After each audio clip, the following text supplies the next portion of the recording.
Welcome back to At Home with Puppets from Spare Parts Puppet Theatre.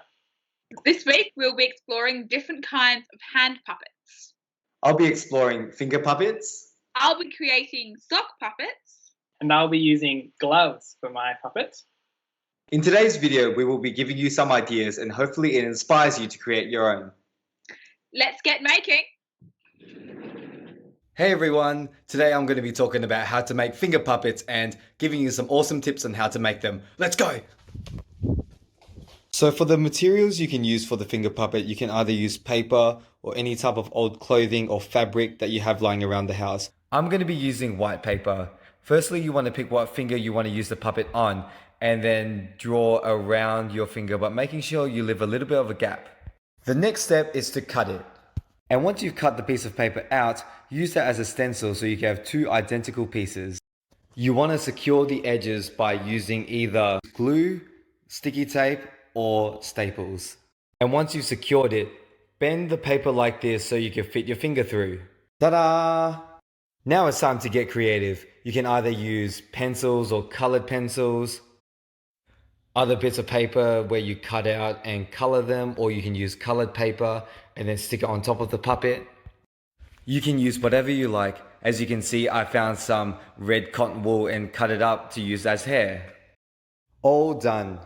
You can create whatever you like. You can create a frog, or you can even create a little ghost. You could even use origami to create a little finger puppet. Whatever method you choose to make your finger puppet with, it doesn't really matter so long as you're having fun. Hope those tips were helpful and we'll see you all soon. Okay, so first thing to do is just to draw out the accessories that you want to put on your puppet. For me, this was the eyes and two versions of an apron. Now you can draw absolutely anything you want. Now next thing you need to do is to actually put the puppet on your hand. As you can see, what I do is I put the sock on until the heel is in between my fingers and my thumb, and tuck the top of the sock up as well to make it even. Now it gives the illusion of the mouth and it means that it stays there naturally. Now I do two different things. First, with the first puppet, with the grey puppet, I stick the apron on and I stick eyes on. I give a shot at putting the eyes on the sides, as that can also work really well. It can look like a bird. For this specific puppet though, with the apron, it didn't really work. Now, another way to do things is you can add extra socks or anything into the inside of the sock to give a different shape.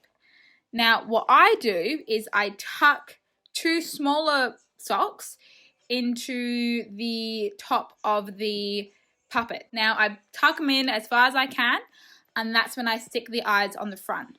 Now, it can take a little bit of trial and error, but trust me, you can make practically anything work out.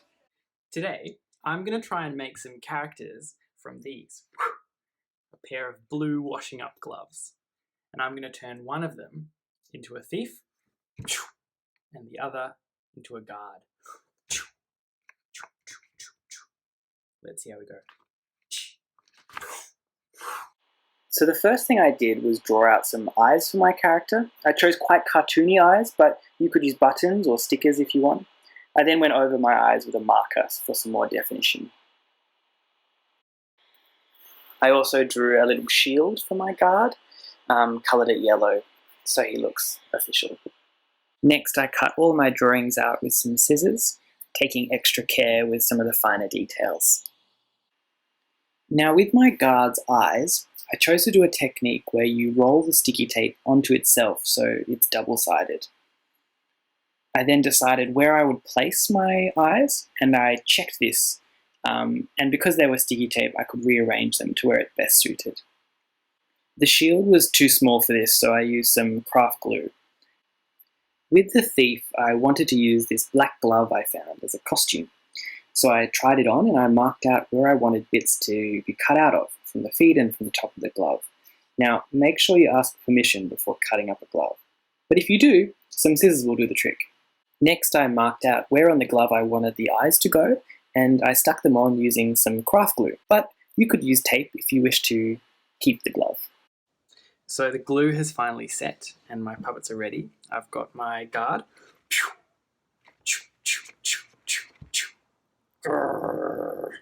And I've got my thief.